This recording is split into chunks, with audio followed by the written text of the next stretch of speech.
So, this is a video response to Kai, from the Kai Chronicles, youtube.com/the Kai Chronicles. Hopefully he accepts it as a video response. Wow, man. I can't believe it. I can't believe it. I had no idea. For those of you guys watching, I had no idea. You know what would have been better? Is if you would have talked to me first, man. Really, I had no idea. But let me say, honestly, sincerely,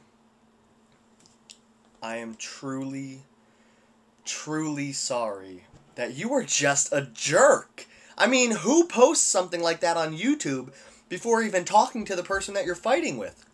I guess that's what I've come to expect when you deal with an 18-year-old. Newsflash, Kai, but I'm not in high school anymore. Just shooting off at the mouth like we're in high school again. I don't play these little high school games.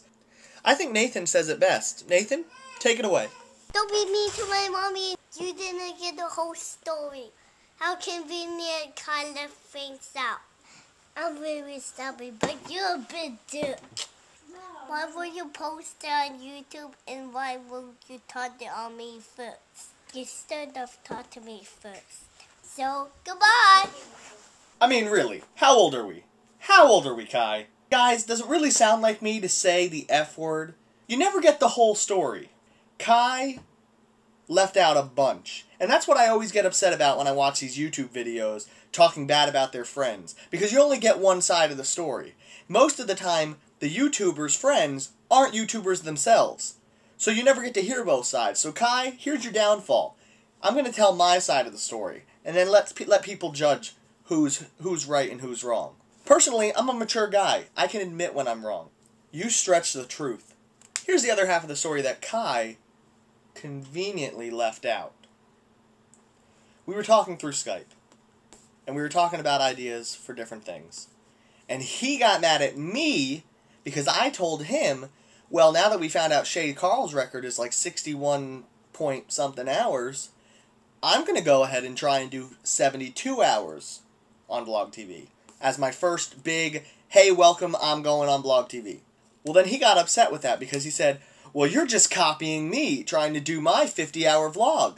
And I said, listen, you know, without me, that first night, you would have given up. You wouldn't have been able to last that whole night. I kept you awake. And I have correspondence talking about how it got really quiet after me and everyone was asking me for the next day. I'm not a big-headed guy. You know, I'm not. I really am not. I wasn't trying to be mean. I was just saying, hey, you know, not to steal your thunder, because I'm always apologizing in his videos. I feel like he's always getting me to apologize. Not to steal his thunder. I hate when I feel like I'm taking over his show. So I try and be quiet, and I ask him afterwards, was that too much? And he always says, no, that's fine.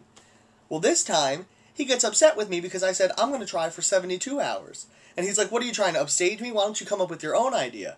To which, in joking, I responded, well, immediately after I posted my A1 song, you posted that song about the ice cream store. And do you want to know what his response was? I was working on that for a long time. For a long time? Obviously not as long as my A1 video. I'd been talking about it from the beginning of the contest. And on top of that, I had production value to it. I had background tracks, I had vocals, I had a keyboard. My video had more production value than his. But what I said to him was, listen, dude, if anything, your ice cream song was a copy of my A1. And then he said, no, I'd been working on that for a long time. So you tell me, do you think that was working on it for a long time? Or did he see I made a music video and it had a lot of views, so he was going to make a music video? So tempers were a little high there. I was still okay, but then he starts trying to get me to say thank you to him. And here's the real story that you're not getting, guys. So it's like 2 o'clock in the morning, 2 o'clock my time, 1 o'clock his time, and I understand when you're 18 and you don't have kids or responsibilities or a job, you can stay up as late as you want. But my wife and I normally go to bed at a decent hour. And so I'm up talking to him till 2 o'clock in the morning through Skype, and he wants me to wake up my wife. It wasn't me that he wanted to thank you from. He wanted me to wake up my wife and have her thank him. Not me. He didn't want to thank you from me. I told him, dude, my wife is asleep. I'm not going to wake her up to apologize to you. And that's where this all came from. You saw how late that video was posted? That's when we got off Skype. He didn't even want to talk to me about it. He wanted me to wake up Christina from bed, and we have a garage sale today. That was supposed to be today's video, was our garage sale and us haggling prices. But no, I sign on, and the first thing I see, messages in my email box from my subscribers with Kai's video in it. What's going on, Steven? What's going on? I had a couple of people who were really angry and wanted to unsubscribe, and I said, no, don't unsubscribe. So if anything, I want an apology from him for posting a video without even talking to me. So when I get that apology, we'll talk about giving you your apology.